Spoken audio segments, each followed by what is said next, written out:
is a library for reading binary scientific data format. NetCDF 3 or NetCDF Classic both refers to a data file format as well as a data model.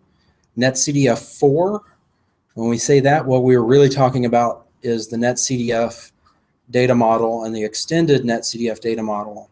And the on-disk storage is actually an HDF5 file. So when you're dealing with a NetCDF4 file, it's actually HDF on disk, but with the NetCDF data model on top of it. And again, to make sure we're all on the same page here, I'm just going to Google NetCDF data model. Go. So the classic model, how many of you have seen something like this kind of diagram before? Okay, so a NetCDF file, it's basically a file. Inside of it, there are things called attributes that can be stored.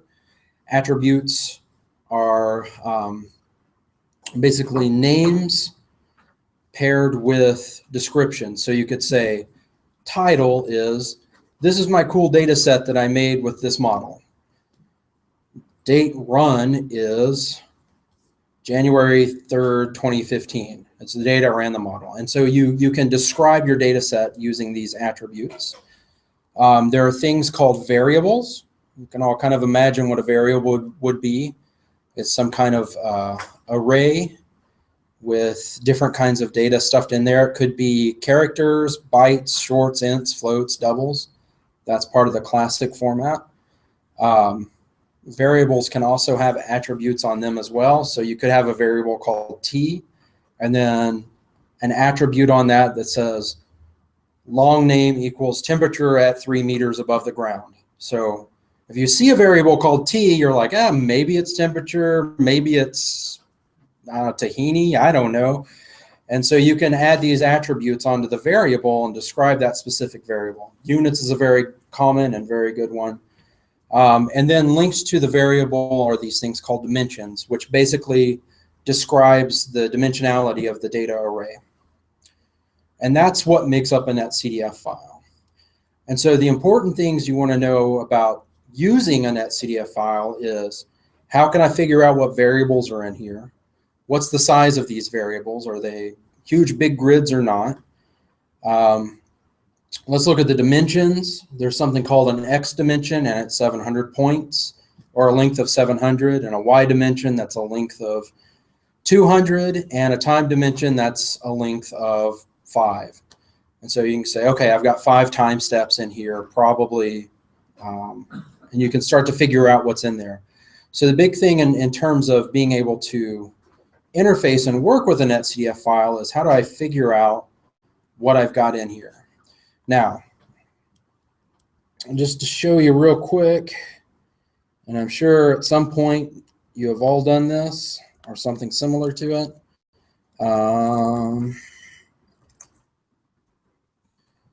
Where do you store your, Ryan, your Git repo for the workshop? Repos, Unidata Python Workshop. And then Really small files. I'll blow it up, don't worry. This should work.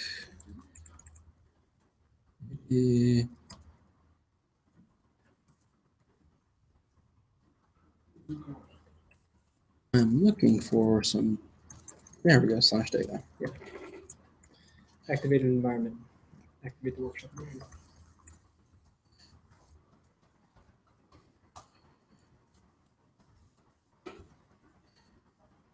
Okay, so at some point, I'm sure everyone in here has done something like, let's open a NetCDF file in a text editor or using less or something like that.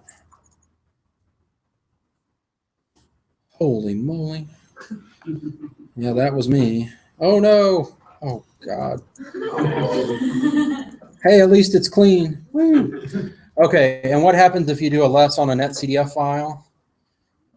Yeah, and so coming from an observational background, if I was to show my advisor this, she would throw a fit, and that would be that, because you can't actually look at it in a text editor. Okay, that doesn't mean you have to be scared of it. In fact, this is really nice because things get compressed down into just the basic amount of information you need to store it. Storage is a lot smaller. For example, I had sonic anemometer data. These files were taking up around 80 megabytes per hour, and I put them in a Netcdf. They went down to 2 megabytes. And so, yay, that was a big win on its own. Now, there are a few things you can see in here, like there's a string up at the top that says HDF. But for the most part, this is just unintelligible. Now, there's also, at the command line, something you can do called ncdump. Let's see. How many have used ncdump? Ncdump. And if I run ncdump in this file, is it going to be a good thing or a bad thing? Probably bad. So if you just run ncdump and then a netcdf file, it's going to print everything out to the screen, all the data values and all of it. So we can do an ncdump and then a -h, and that just says print out the netcdf header, just the metadata. And so these things called global attributes, those are the attributes attached to the file itself. So got some information about conventions, titles, comments, platform. It was a model from Noah Ezreal PSD. And then we've got information about the variables themselves and the dimensions. And so ncdump gives you kind of that high-level overview of what's in this file. Now, what we're going to do is talk about how to get that information from Python, use that information that you get in your analysis and scripts and whatnot, and hopefully not be afraid of someone giving you a netcdf file and you not knowing what to do with it. So at least you can go in, interactively export with Python, pull out data as you need, and do good stuff. Any questions about that? Only Python you can export with? No. So there are bindings in Python, and what I mean by bindings is it's Python code that actually calls into the C library of netcdf. And so you can do netcdf input and output, so read and write, and C and Fortran and Python and Ruby and R and Java, Perl-ish. I don't think the Perl one's necessarily well maintained anymore. No, it's not. There are a variety of languages that have netcdf. But they're pretty much all talking to the C implementation of netcdf. Even the Fortran, one, yeah. even the Fortran is actually calling into the C library at some point. And the environment that you created for us to work in, that's fully self-contained. It's not looking for anything on the system side. Nope.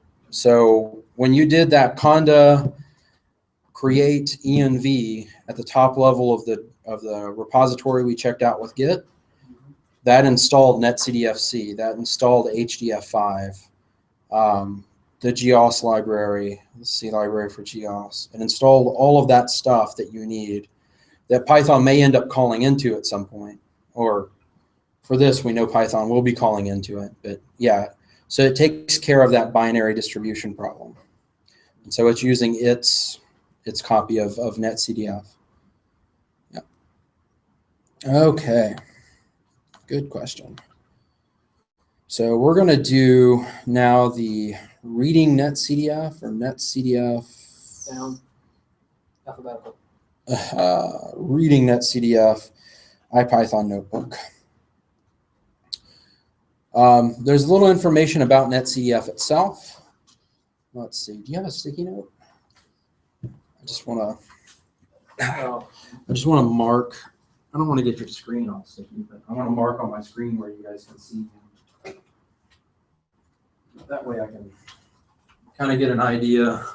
What's the lowest line you guys can read in the back comfortably?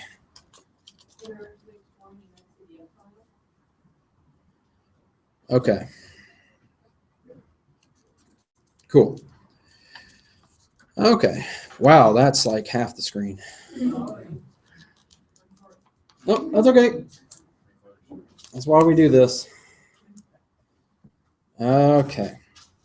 So there's some information at the top. For reading NetCDF data, like I said, you're basically storing data arrays on disk in a binary format. So we need some kind of array object to put it back in when we read it. NumPy. NumPy has arrays. We read those into NumPy arrays. So you have to have NumPy, and you have to have the NetCDF C and HDF5C libraries installed. Now, all of this is open source software.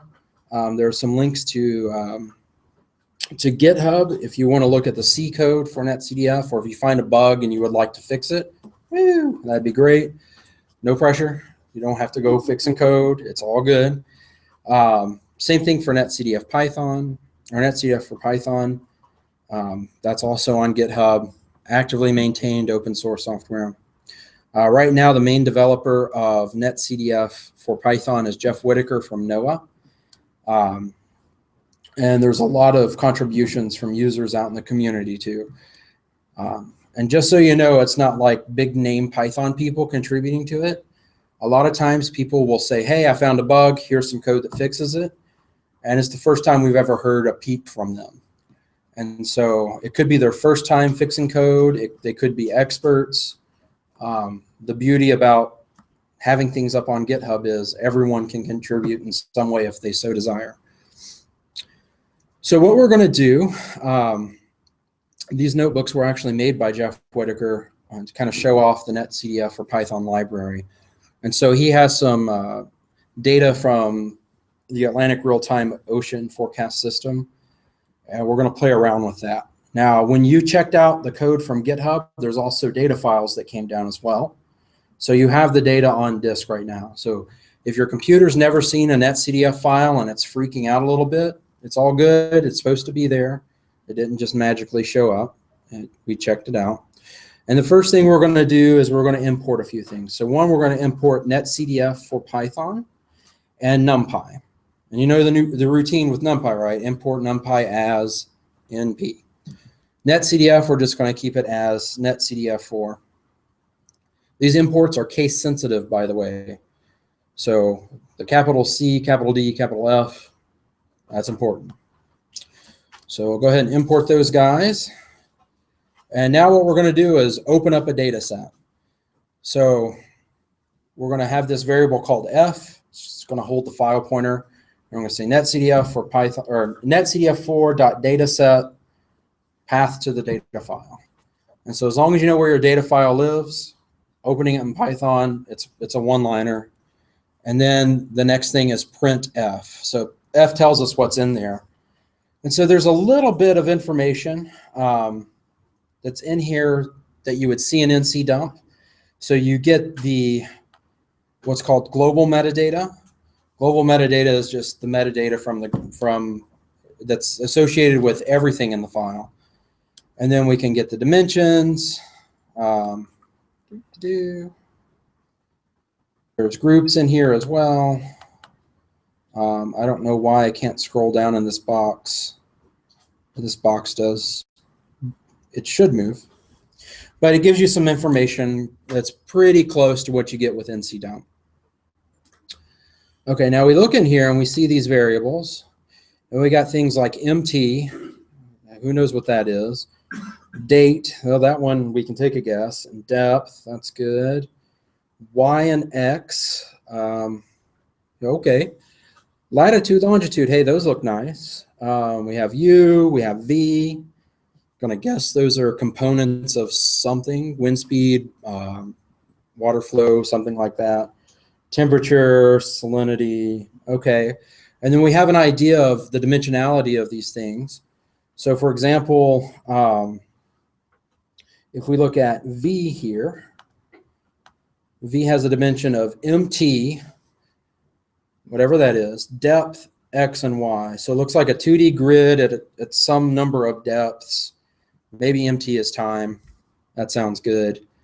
So it looks like we have spatially a 3D blob of data that we could look at potentially with V. Cool. Temperature, looks fun, so we're going to look at that action.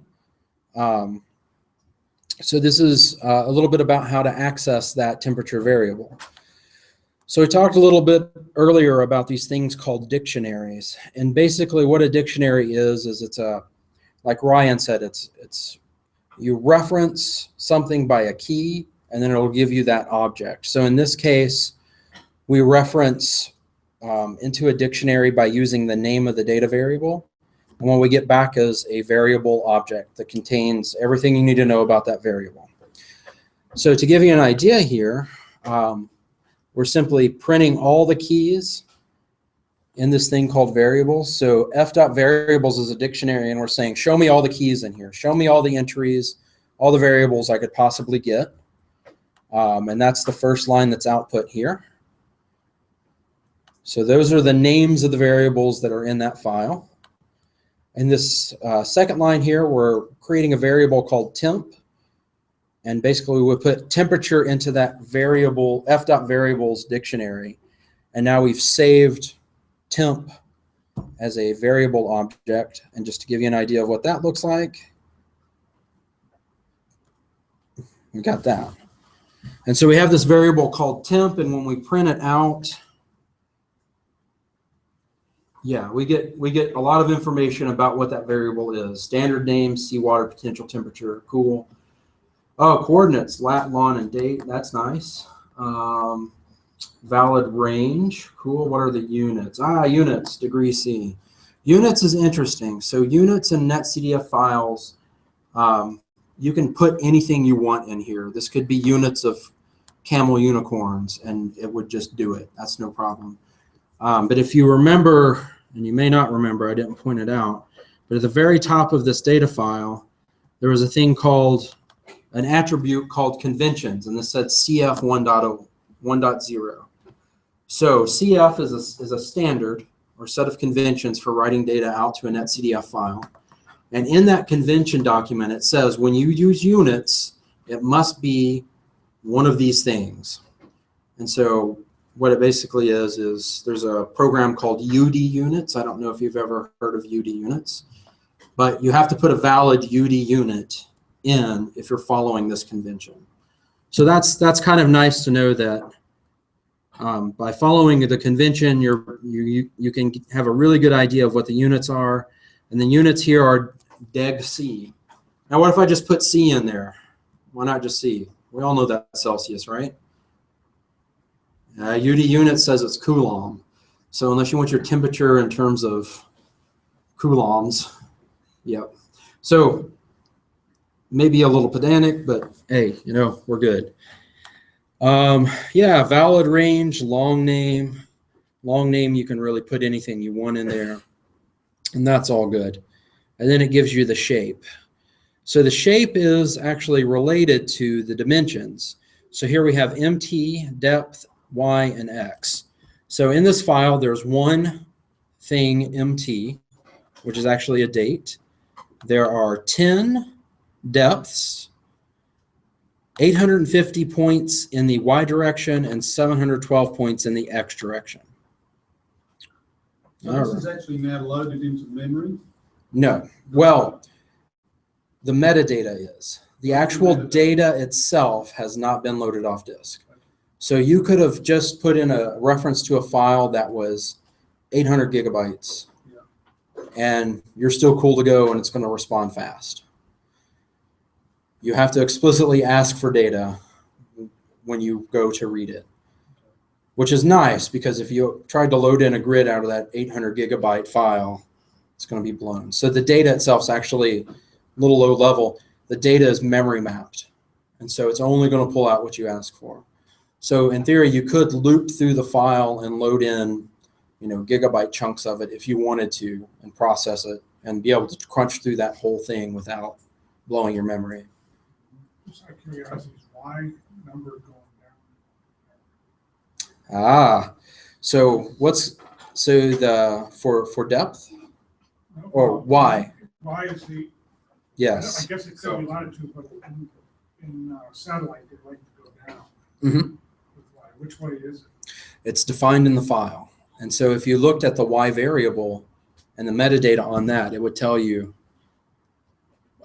what the conventions are for that.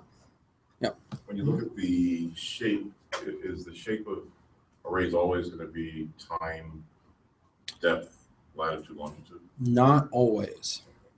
Not always. Yeah, by convention, and when you, especially when you're loading data in through a row-based memory model, you want the leftmost dimension to be changing the slowest. And so in terms of how it's laid out in actual memory. And so for this timestamp, you've got this chunk of data, and then for the next timestamp, you've got this chunk of data. But in some cases, you actually don't want it like that because you're going to be accessing the data differently. And so sometimes the dimensions of the variable will be switched. And so you really got to connect the dots between the dimensions and these things called dimension variables, which tell you what those values actually are. So here we had this thing called coordinates, and that's part of the CF conventions. And so the coordinates are latitude, longitude, and date. And so we've actually, oh, they didn't put down depth as a coordinate. Maybe they don't have a depth coordinate variable. Okay, but it can, so NetCDF, NetCDF Java for sure can look at those coordinates and figure out this is the actual variable holding the longitude, this is the actual variable holding the latitude, and then plot those on a map so that you can see it geolocated. But yeah, you kind of got to look at the way it's been written out in terms of the order of the dimensions to know for sure. Okay, so that's all this information about the variable temperature. But let's say you just want to know something about the dimension itself. What we've got here is we're accessing the dimensions out of this file object f. Remember we said f equals netcdf or python.dataset path to file. And so now we're saying, hey, in this file thing f, tell me what dimensions are in there. And for those not familiar with the Python syntax, this is the way a for loop looks. For thing in this list, print that thing out. That's how you would kind of read that, almost like a normal person or a robot maybe. For thing in this.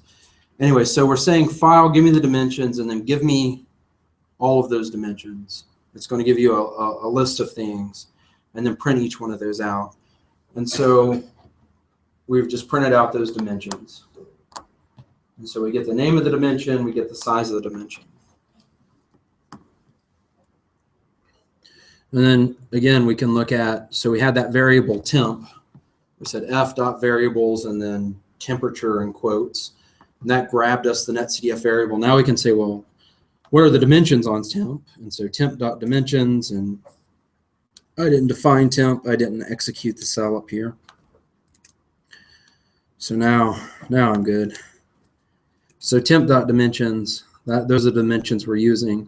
If we want to see that in terms of number of elements, we can do temp.shape. And it's like giving us the shape of a NumPy array. It's just telling us here's what you're working with. And so if you're about to load in some data off a disk, you can do a quick, okay, what's my temp.shape? How many elements would that be? I've got 8 bits for this data type, multiply that number by 8, and I'll need roughly this much memory to load it in. Can my machine do that? And there are data sets, lots of data sets, where if you do that simple calculation, it's gonna take more memory than your computer has to load in. If you try and print a slice of temp now, is that going to go to disk and get it on the fly, or is it already loaded? Yes. It's going to get it on the fly. It's going to get it on the fly. So when you slice the variable, that variable object, when you do a slice on it, that's when your computer's actually going to disk and reading that binary and loading it into the array. And so when you ask for data by slicing it, you shall get data. Yep. So that's actually what we're going to be doing here soon. Okay, so as I mentioned before, each dimension usually has a variable associated with it called a coordinate variable. So we like our x's and y's, but we also like our lats and longs. And so it's good to be able to know those things are linked together somehow. And trying to map between these different dimensions and variable names can be some tricky business. But so what Jeff has done here is he's went through and he's created these variables empty, depth, x, and y, and he's just used the name empty, depth, x, and y into the variables dictionary. And so now empty, depth, x, and y are these Netcdf variable objects. So we haven't loaded any data yet. We just got the metadata, and he printed 2 of them out. And so we're looking at those variables. And so MT now we can see is time, days since 1900, 12/31. That's lovely. It's a standard calendar. Standard defaults to, is it Gregorian in CF? I can't quite remember. Calendars are, for observationalists, we're generally good on calendars, but when you're doing climate simulations and whatnot, specifying the correct calendar matters. Whether it's Julian or Gregorian or prophylactic Gregorian, or yeah, know your calendars. But yes, you always want to check your calendar when looking at time, and time is normally a pain in the butt. But we see this MT variable is actually a time variable. It's a float, and it's number of days since the starting point. In this case, it's an unlimited dimension, which means it can grow. And in Netcdf 3, you can only have one unlimited dimension, and it needs to be the leftmost dimension. So if you're, I know Michael asked, does time always come first? Well, if you want to be able to easily append new times to your data file, and it's Netcdf 3, time has to come first. But however you want to grow, you need to make sure that's the unlimited dimension. And in this case, it's telling us that's the unlimited dimension. Yeah, and we'll keep it at that for now. And so we've seen those things. There's also these fill values. And so in Netcdf, if you don't specify a value for a given element in the data array, it's going to be the fill value. That's what you'll see pop up. And so a lot of times these are at kind of the boundaries of the data type itself, whether it's a float or an int or something like that, so that it's pretty obvious that this is not correct. So for example, time, days since this, oh, they didn't do a fill value on that. Oh yeah, they did. 9.9 times 10 to the 36 days since 1900. And so if you're running that simulation, yep. You just get on with your bad self. Okay, so now accessing data from the object itself. So we went through looking at these attributes that define sort of the overall data file and the attributes that define the variables themselves. And so now we want to actually read something off disk. And so MT was a Netcdf data variable. And now if I just slice that with just a colon that says, give me everything. And we know from before, from reading through that time, this MT was unlimited, but currently had a length of 1. And so we know we can load that into memory, and that's the value. So we're starting out at 41,000 days since 1900, December 12th or whatever. That's a pain in the butt, but there are some tools that will translate that into something meaningful for you, which we'll show. So we can do the same thing with depth. We can do the same thing with reading in X and Y. Now, of course, we've read in X and Y, but what if we're interested in something at a given latitude, longitude? Then what are we going to do? Well, we have lat and lon variables. And what this shows us, we read in the lat and lon variables, none of the data. But what we see is latitude, for example, has a dimensionality of y and x. So what index in y and x corresponds to a latitude of 30 degrees north? That's a good question. How do we do that? Same question could be asked of longitude. How do we relate element in the data array to some physical location on Earth? Well, we have the array of of x values, and we have the arrays for latitude and longitude. We have our array of y values. So we should be able to map somehow onto that. What Jeff has done here is he's created a little function called getClosestIj. And he wrote a little bit in the comment about what's going on here.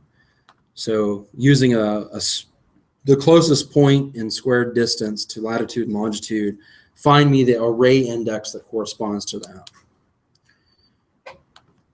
And so if we run that, he defined the function here, and then we ended up saying, okay, get the closest latitude and longitude values. Here are my arrays of lat and lon from the file. I want latitude 50, longitude minus 140. Find me the closest index and stuff that into this IYmin and IXmin. So here's a case of the function returning two values. And so now we've basically figured out, okay, we've only got one time, so that index is going to be 0. We don't have a choice there. We have several depths we can pick from, but we'll just go ahead and pick the first one. So that's a 0 index. And now the x and y of that latitude and longitude pair we wanted, that's stuffed in some variable called IXmin, IYmin, IXmin. All right, and so now we'll read in the salinity, and we've already read in the temperature variable. We're actually going to go and get the value for that one single point. So what's the sea surface temperature and salinity at that specified point? So we got temp and we got sal. Those are Netcdf variables. And we're indexing 0, 0. So we figured that's the indexes we want up here for the 0 time and 0 depth. 0 depth is sea surface or very close to it. And then our y and x indexes we have put into here, ymin and xmin. And then we're saying, oh yeah, on temperature and salinity, there's a units attribute. So give me the dot units and print those out. And so from that latitude, longitude, we went and we found the indexes that correspond to that from the lat and lon arrays themselves. And then we indexed an array space into the variable temperature and salinity. And now we figured out, okay, it's 6.4 degrees Celsius, 32.6 PSU. What is PSU for salinity? Practical salinity. Okay. Cool. I'm used to parts per trillion or percent, but I just run a saltwater aquarium, so I'm not doing science. Just trying to keep fish happy. Okay, cool. Now, one of the nice things is that because NetCDF for Python is built on the C library, you can actually access remote data that lives on a server somewhere else through NetCDF for Python. Why would you want to do that? Well, a lot of servers exist out there. One of the data server technologies we make at Unidata is called a threads data server. Anyone ever heard of a threads data server? Awesome. And so what that does is give you ways of accessing and slicing data remotely before you download the thing. So you don't have to download the 8 GB run of the GFS quarter degree if you just want the initial temperature field. Why would you want to download 8 GB for just that one thing? And so there are protocols for doing this talking, and one of them is called DAP. And Threads enables DAP by default. And basically what this is showing you is that we've got data out on a remote server. It turns out it's in grib2 format over in La La Land somewhere, threads.ucar.edu. Go ahead and grab me that data or grab me that file information. Tell me what's in that thing that's remote over here. And then I'm going to grab a variable from that and do something with it. All remote access. And what we're ending up doing here, there's a library that we've developed called Siphon, which allows you to crawl a Threads data server and do things like, what's the latest available run from this model? So that's what we're doing there, and we're actually getting a URL back. And so the thing we're putting into netcdf4.dataset, instead of a file path on your disk, we're actually putting in an http://URL, a web URL, into the open the data set. And so out there, we're looking at the global, looks like a half-degree GFS model, the latest run that we can get. Okay, and now we haven't downloaded much information from the data server itself. We've just gotten the metadata. So what are the text names of the variables in there? What are the dimensions and what's the size of that? So very small amount of information that's contained in, I think GFS half degree is around 2 gigabytes a run. So we definitely didn't just download 2 gigabytes of data for sure. But we've got enough information to know what's in there. For example, there's this thing temperature. That looks nice. There's some GRIB information in here that if you know GRIB, you might want to throw up now. And then we've got the shape of the file. And so matching between the shape and the dimensions that are in the variable name, time, lat, lon, so it looks like 93 time steps, 361 lats, 720 longitudes, or points in those directions. Okay, cool. So we got all that information from a remote data set without downloading probably more than a couple hundred kilobytes. Just back up a little bit, the siphon catalog that you referred to, is that something that's known, or is that something you would edit to create? So Siphon's a library. Yep. And you would need to know the URL. And to show you what that actually is, we'll do this real quick. This is not something you would necessarily want to look at yourself. And that's why Threads makes, oh, I'm already in. That's why Threads makes HTML catalogs available for its data sets. But what Siphon is doing is it's going off and getting this XML document. And in here, it lists all the data sets we have available, and it's finding the most recent one and then giving you the URL to that. Now, what that looks like for normal mere mortals, it looks like a file listing if you view it through HTML. But Siphon actually grabs the XML, munges it around, and says, this is the data set you're looking for. Here you go. So you could surf through a Threads catalog like this until you get to the collection you're interested in, and then save that URL in your Python script. You never have to change it. You just say, give me the latest all the time. Run that thing every 6 hours, and you should have data from the latest run of the GFS. Well, it's kind of cool. We'll talk more about Siphon tomorrow. Yes. Let's see here. Okay. And this is just more looking at metadata from a specific variable, which is what we did. This might be of interest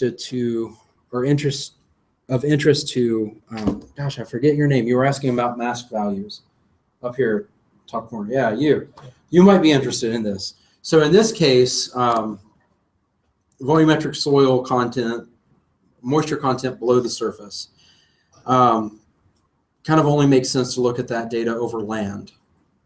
I mean, what's the soil moisture content of the bottom of the ocean floor? Yeah. So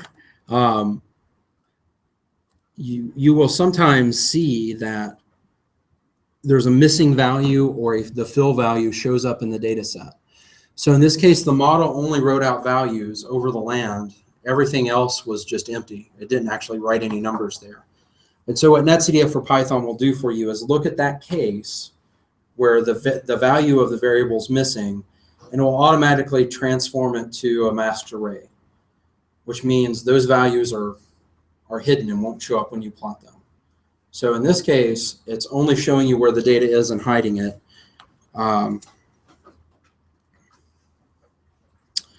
Yeah, and so what I just did there, and did you see how quick that happened? Is, again, remember, this is a 2 gigabyte or so file off on a data server.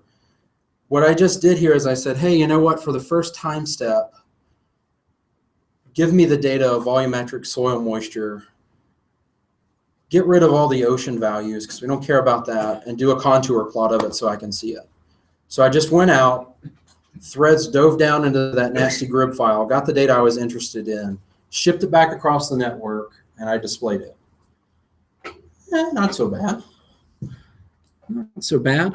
There's some things, other things under the hood it'll do, like the mask data and turning it into a masked array. For example, you can pack integer data, and so you can essentially take a floating point number and transform it into an integer that you can apply a multiplication factor and an offset to rehydrate it into a floating point on the other end. It's kind of it's a way of reducing the data size in your files, but you also lose information doing that. But NetCDF for Python will see when that's happened and automatically unpack it for you on the other end. So you don't have to check, does this have a scale and offset? Yes, okay, let's apply those, and now I've got my data. Now, you can tell NetCDF for Python to not do that for you, and it will certainly give you the raw data back without trying to be helpful. And then, as I had mentioned before, dealing with dates and times, that's a pain in the butt. So in the NetCDF library, or NetCDF for Python library, there are some helper functions, num to date, date to num, date to index, and it basically allows you to transform between seconds since my birthday, because that's how I'm going to base the time in my model, to an actual date and time string that you can read and say, ah, this is from 1990, whatever. Great. And so these are some examples of using those functions. So for example, here we had some dimension or coordinate variable called time2. It's hours since 2006, 6/20, 12Z. Hey, it's 12Z run of the GFS, great. And we have values of 0, 3, 6, 9, 12, you know, standard output from the GFS. Question. All the way out to 384. So one-time epic that you use for that NetCDF time, like, is there one date from which it's measured? Not usually. Common is what Unix time is, 1970-0101. So a lot of people will use that. Some people want to be funny and use something from the 1400s that there ends up being a calendar day switch in there, and that just that becomes a nightmare. But in this case, what we're getting out of NCEP, they start from the runtime of the model, and so that constantly changes. But that's kind of encoded within the units itself. And so here we have hours since that start time of the model. Now, if we use this num to date function, we can actually get that represented as a date and time string, so it makes sense. Because let's say, what's 360 hours out from 12Z today? Well, 360 hours would be on the 21st at 9 o'clock. And then you can also go backwards if you want as well. So you can figure out how many days from the starting point am I at if the date is July 13th. And so you can go forwards and backwards between those two guys. And then kind of here towards the end, we say, okay, well, let's get the temperature forecast for Boulder. You know, we're not in Boulder, so what's your lat and lon up here? 33 and minus 89 roughly. 43 and minus 89. Sure. Okay. Oh. There we go. So Madison forecast valid at 18 UTC is 293K. All right. So that was just kind of putting everything together that we talked about, converting times around, finding a lat lon, the index associated with a lat lon, and now in kind of one call, you can get the forecast lat lon point. This next section talks about being able to read and aggregate together multi-NetCDF files. It's pretty brittle. It only works in certain situations. But in this case, we have data output from the same model, just at different times. So these files contain the same information, the exact same information, just from different forecast periods. It's homogeneous. One doesn't contain a variable, the other doesn't. So it's a very simple aggregation. We can do this. And NetCDF for Python will let you do that by using a glob expression. So basically I'm saying from everything in the data PRMSL directory, or the data directory that matches this expression, prmsl.star.nc. So all these files, that's going to be my data set. And so if I execute that, we now see that the data set begins in 2000, goes to 2011, has 4,000, a little over 4,000 time steps in it. And then it gives you the dimensionality of this PRMSL variable. So pressure reduced to mean sea level. And so that's one way of making a bunch of NetCDF files logically look as if it's one. It only works in the most simple of cases. And mixing and matching between models, you're likely going to get burned by doing that. It might work and tell you that it was successful, but if you look at the data, it's probably going to not make sense. So know your data files really well and use that with caution. And then finally, you've got to close your data sets when you're done. That's what you've got to do. That releases the memory. If you're writing NetCDF, that'll actually flush out any of the file system buffers and make sure all the data is written. You got to close it. And so now we've closed our files and we're good. So that was a tour of reading NetCDF using Python. I know that was a lot, but hopefully now you can at least go back to this notebook and know how to list the variables, the dimensions, read data off of disk, and get it into a NumPy array that then you can do some math on or plot it. Simple plots. We'll deal with geo projections and things like that tomorrow, but simple plots we can do. Any questions about that?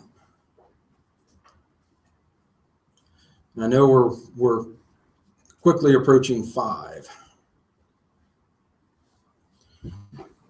So if there are no questions on reading NetCDF, writing NetCDF. Now, reading NetCDF in different languages can be very painful. How many of you have experienced pain just trying to read NetCDF in, say, C or Fortran? Yeah. How about the pain associated with writing NetCDF in C or Fortran? Anyone feel some pain? Huh? 10 times. 10 times. Writing is always, in my opinion, worse than reading. Because not only do you need to know how to write, but you need to also know about what information to add to actually make your data file useful. And that makes it even more difficult. Like the CF specification, we're talking 100 and some odd 20 pages of text describing how to describe data. Woo!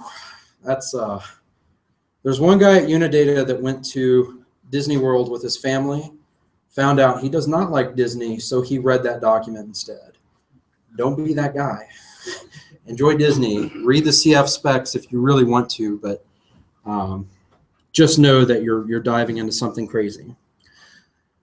Now, reading NetCDF in Python, I know we kind of blew through that, but does that seem easier or more difficult than reading it with C or Fortran or any other method you're used to? If I know the format, I can read it in Fortran, but I'd have to know the internal format. True. But I can do it.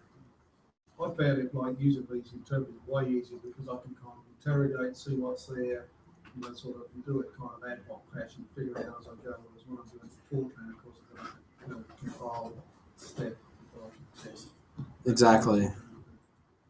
Yeah, there's that iteration process of what's in there, and then, okay, let me pull that out, compile, look at the metadata, okay, recode, recompile, run it again, pull that. It's In fact, sometimes I use a scripting language or a little Fortran to figure it out to prototype it. That's a very common comment that Python is a great prototyping language. So if you want to get something quick and dirty going, see if the idea is going to work. Awesome. And then you can take that and develop lower level code to do that same thing. Plus you have some test data sets that you've generated to test your lower level code with, which, how many of you write tests? You know, we're going off topic here. How many do tests when they write code? Okay. We'll save that. We'll save that for later. Okay, so we're going to do the same old song and dance. We're going to import netcdf for Python. We're also going to import NumPy. Here, Jeff has said, basically, let's see if there's a file open already, and if there is, close it. Otherwise, we'll get some errors. So what this is doing is saying, try to close the thing, and if one's not open, it will throw an error. He's saying, just catch that and forget that ever happened. So it's a way of making sure a file's closed, even if that file thing doesn't exist. And then what we've done is we've said netcdf or netcdf4.dataset, just like we read it in. But now we've added this flag or this this keyword argument called mode W. That W is for write. And then format, we've added a format to it. We're doing netcdf4 classic. So that's the format we're writing out to. So remember, netcdf4 means the file on disk itself is HDF5, but we still have this concept of a file holding dimensions, global attributes, and variables, which could also have attributes. So that data model, but stored in HDF5 on disk. What HDF5 allows us to do is get easy compression, lossless compression, which is nice. And it extends the kinds of data we can represent. So in netcdf3, there is no int64, no 64-bit integers. In netcdf4, there is. We get that from storing in the HDF5 layer. Just some lower level information there. But so what we're doing is we're storing in netcdf4. We're actually going to use the classic data model instead of the one with all the new data types and stuff. All right, so the first thing you typically do is you create dimensions. You want to say, I want to have variables that have time, latitude, longitude, this and that. So let me go ahead and define what those dimensions are. And so basically what we're doing, we're creating variables for those dimensions, and then we're saying in this netcdf file that we just opened in write mode, create a dimension, call it lat, and have it have a length of 73. Same thing for longitude. We'll have a lon dimension with 144 elements in it, or a length of 144. And then time, we're going to have a length of none. So remember I mentioned unlimited axes. And in classic mode, you can only have one unlimited axis, but that allows you to append things onto it, let your data set grow as you're writing out. If you don't know up front how many times you're going to have to write out to the file, you can make it unlimited. And so the way you do that in Python is say none. My length is none. All right, so here we see that we've made a dimension called unlimited, or that's unlimited, and it's called time. And right now we haven't done anything to it, so its size is 0. There's nothing there, but we can grow it unlimited. Okay, so that's how you make some dimensions. Pretty straightforward. Let's say I want to add an attribute to the file that's called title. So I want to give a title to this data file. Title is my model data. And so what did I not run there? I did not run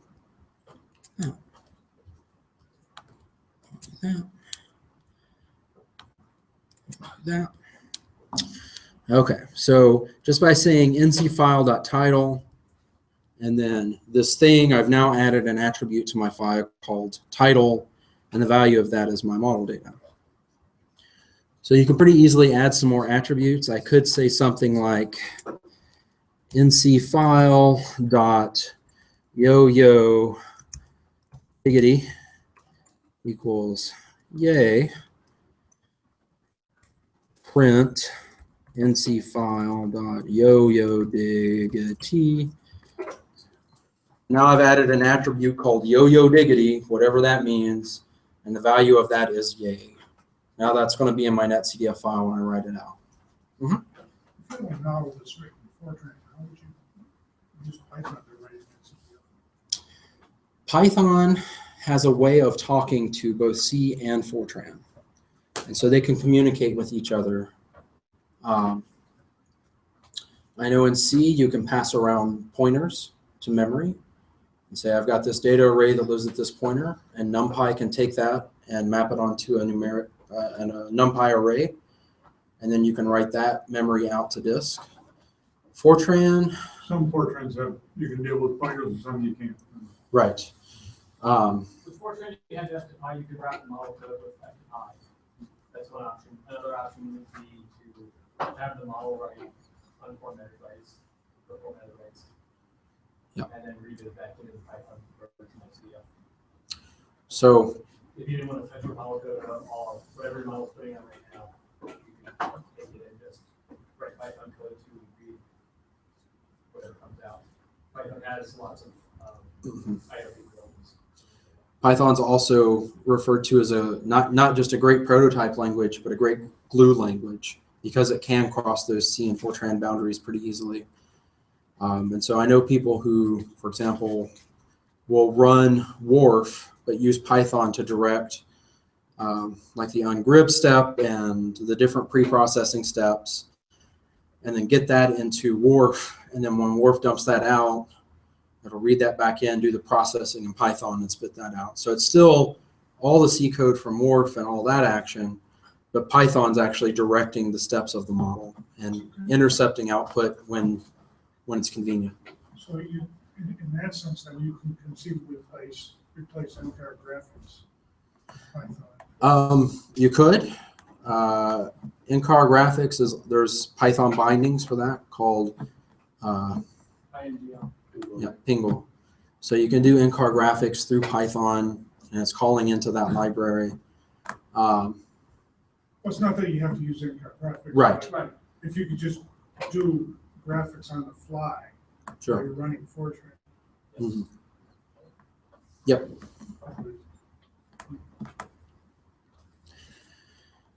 Okay, so we added a couple more attributes. Whatever, like I said, whatever yo-yo diggity is, that's now going to be in our data file for everyone to see. And they will go, what? Okay. So creating variables, this can be pretty heavy to do in C or Fortran. It's not necessarily easy. But in Python, it's not too bad. On that Netcdf file object, we had a create dimension. We added some attributes. There's also a create variable. So basically what this is saying is, I want a variable called latitude. It's going to be a float 32 data type that I'm writing it as. And it's going to have dimensionality of lat. So we created a lat dimension, and now we're saying this variable has a dimension of lat. Same thing for lon, same thing for time. We've created here those variables. We've also said, okay, lat is this variable. Now we're going to add units called degree north. We'll give it a long name, latitude. Same thing for lon, same thing for time. Here we're creating a temperature variable that's a double or a float 64, and it has dimensionality of time, lat and lon. Okay. Standard name, air temperature, temperature units, Kelvin. And so now I'm going to create 4 variables in that block of code, and now I have those 4 variables created.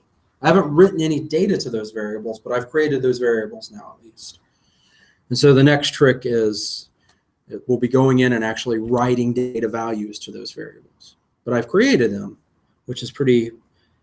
If you've done this with other libraries, again, this is part of that. It's 10 times worse than reading. You have to go back and check, is the length actually correct, and there's a bunch of checks you have to do. And anyways, when you write out netcdf from Python using the netcdf for Python library, there are some predefined things that get made that you don't have to specifically do.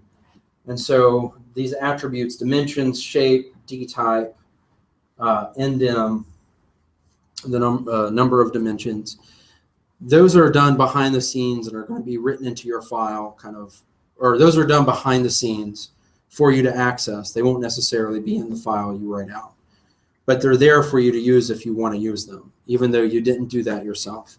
So there are some things that's done under the hood to make the library easier to use. And it's a good idea to know they're there. Now, do you remember how we read data off of disk? What did we have to do? We had this variable, and then we had to magic S word it, slice. So how do you think we're going to end up writing data to the file? Through a slice. All right, so most of this code here, we're making up data. And so here we're making up latitude and longitude arrays. Here we're making a 3D array of random numbers from a uniform distribution. So this is all just making up data at this point. You could have model data in your memory already that you want to write out. You could have read it in from a CSV file from your data logger output that you now want to write out. We're just making junk up right here. And now the actual writing part. So if we want to write the temperature variable, we give it a slice and say that thing equals my data array, which is filled of random numbers from a uniform distribution. And with that, we've just written out data to the Netcdf file. Hooray! Now, funny thing, we've added one time slice here. If we want to add another one, so we create a 1D array of, again, more random numbers. And now we're saying temp 3. So initially we wrote out 3 time steps, which would be 0, 1, and 2. So now we're going to add another set of times, number 3. So we make our data slice 3, comma, colon, and now this new 1D array of data, plop that in. And now our temp size went from 3, 37, 144 to 4, 73, 144. So that's kind of watching the unlimited dimension grow. We just grew that unlimited dimension by doing another slice and writing out. Now with time, again, like I said, time is fun.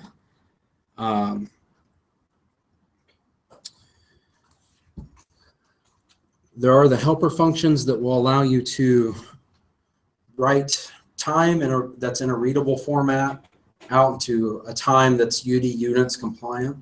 The reason why we have something like hours since 1970-0101 is because that's a UD unit compliant time.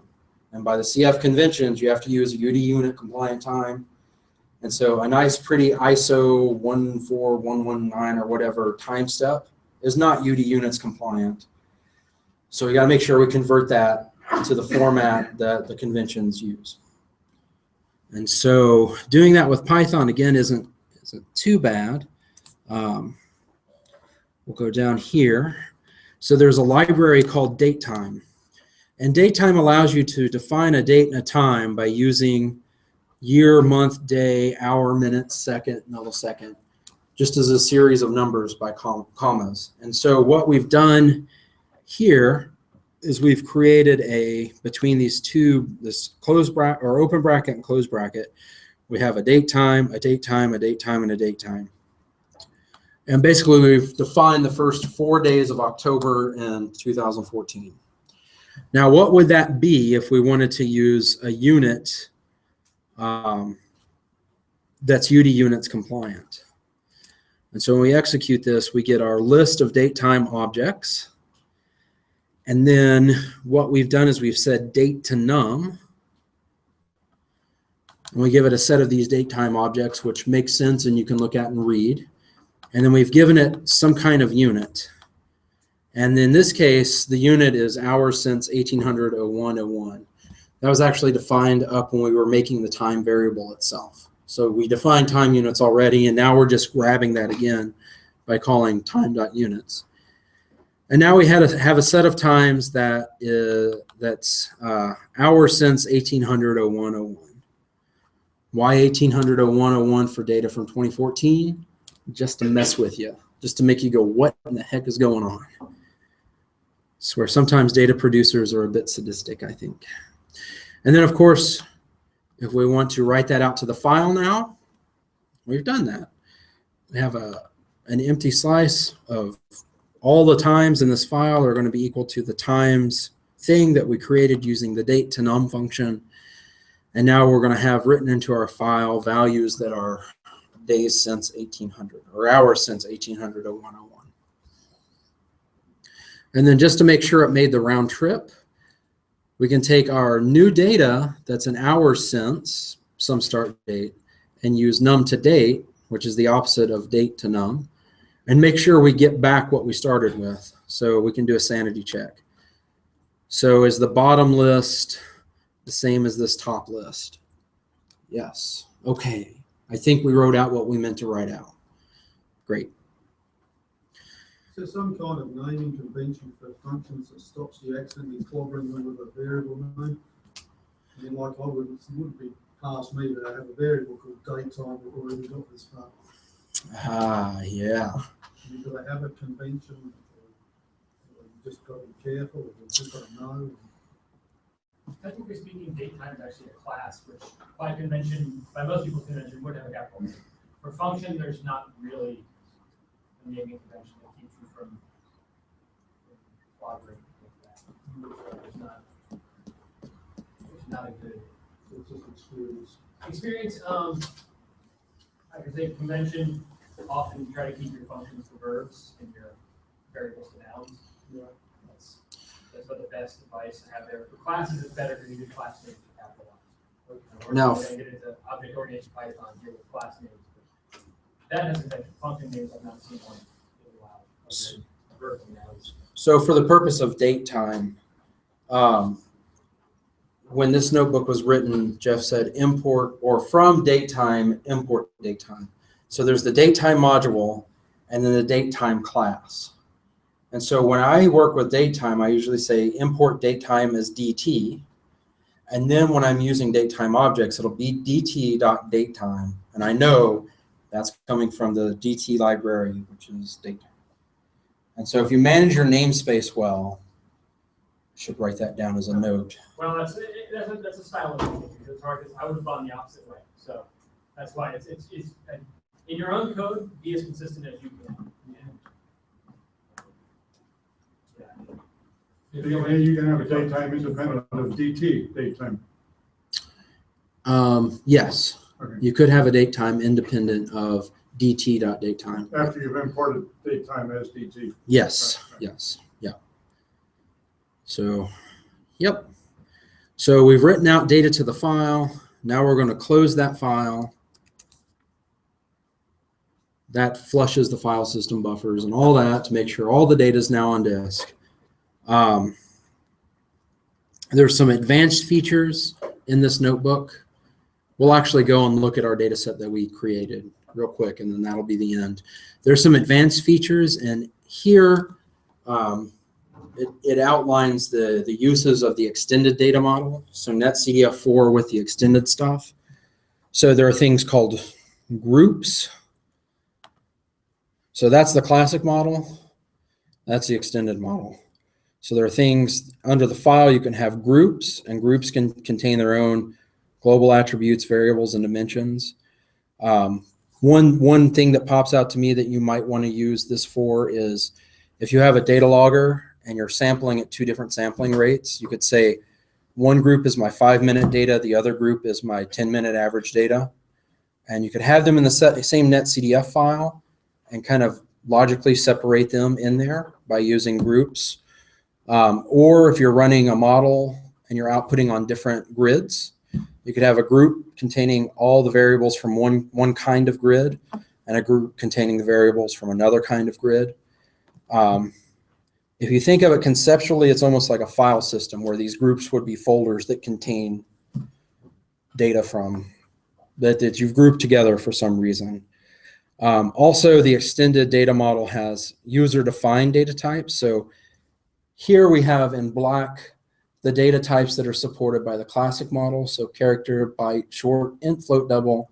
And then if you go to the extended data types, there are unsigned, bytes, shorts. There's string variables, which is very handy, int64s, and user-defined data types. So you could do opaque data types, compound data types, variable lengths, enums.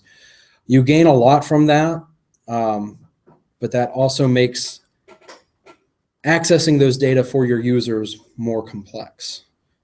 So there's always a trade-off that while if you have a strong CS background, you go, man, I really want to use an enum for this. Think of your end users and see if that's really what you want to do or not. Maybe enum's a bad example, but so the rest of this notebook talks about how you would create a group in the file. Here we're creating a model run 1, a model run 2, how the dimensions relate to the groups, how you can share a dimension across different groups, and then using Python to create some custom data types. So his example here is creating a D type to hold complex numbers. So we have the real component and the imaginary component, and then writing that to a Net Cdf file. Working with variable length data. So to show you the end result of the VLAN data, here we have an array with 1, 2, 3, 4, 5, 6 elements. And then in that same variable, here's an array with 3 elements. And then here's an array with more than that and less than that. So as you go through the array that's variable length, the length changes. And so that does have its uses. And then here he's actually using NCDump from the notebook, or executing NCDump from the notebook to do the output of NCDump. And then that's what the NCDump would look like for a NetCDF file using these more advanced features. Once you get the hang of NetCDF Classic, going through these more advanced features of NetCDF4 and what it has to offer is a little easier. And there's a list of some projects that make use of NetCDF for Python. I think I had mentioned there are a lot of open source people just developing libraries because they love what they're doing, or they've got funding from the NSF and they think, hey, if I'm making code to do this work, I should probably at least let other people have the chance of reusing it so they don't have to go through this pain. So there's code that's made like that for Python, which helps give a wide range of libraries that are available. There are also companies and organizations that develop Python libraries where they're getting money to do it. An example is the Iris library, and that is being funded by the UK Met Office, I do believe. And there's a team of, you know how many people are on Iris, Cartopy from UK Met?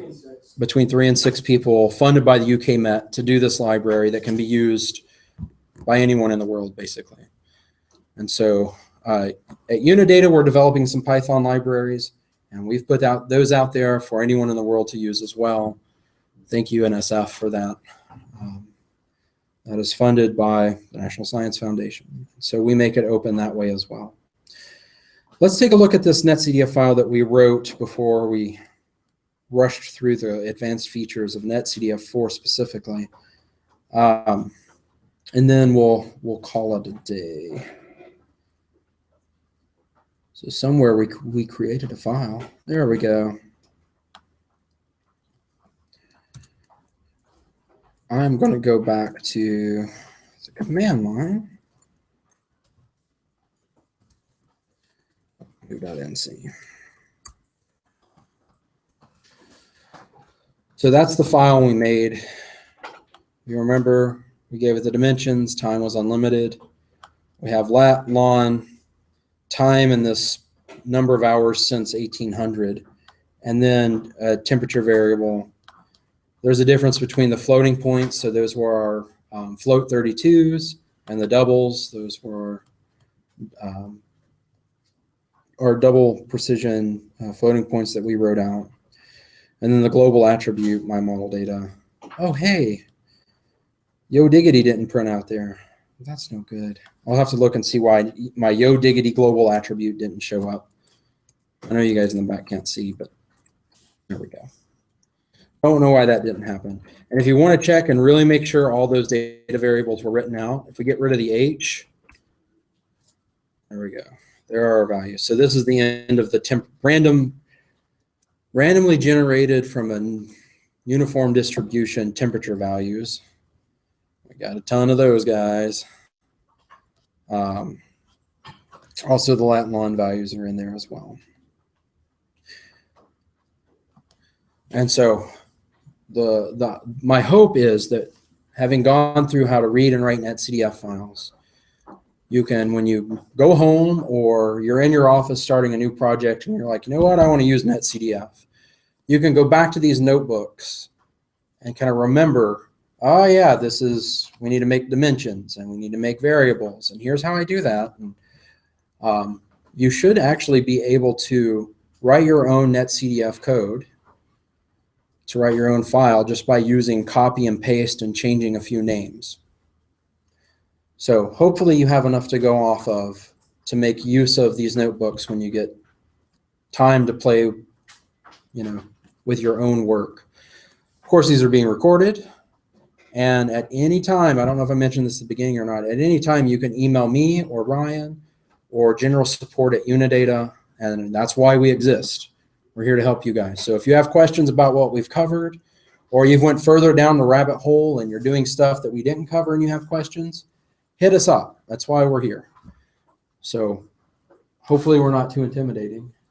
He's kind of a jerk, but yeah. And we're going to be here all week as well. So we're teaching today and tomorrow for you guys, and then Wednesday, Thursday, it's a new crew that we're going to be teaching. We leave out Saturday or Friday morning. But I know these go pretty long. We're now past 5 by a bit. If you guys want to go out this evening, if you have some questions, you want to go have a beer or something, or no beer is fine too, whatever.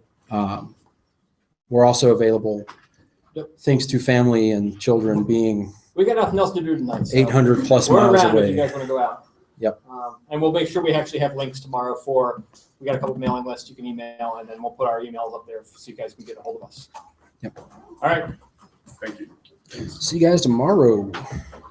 Hopefully you won't leave here and be like, I am not coming tomorrow. Man, that's enough of that.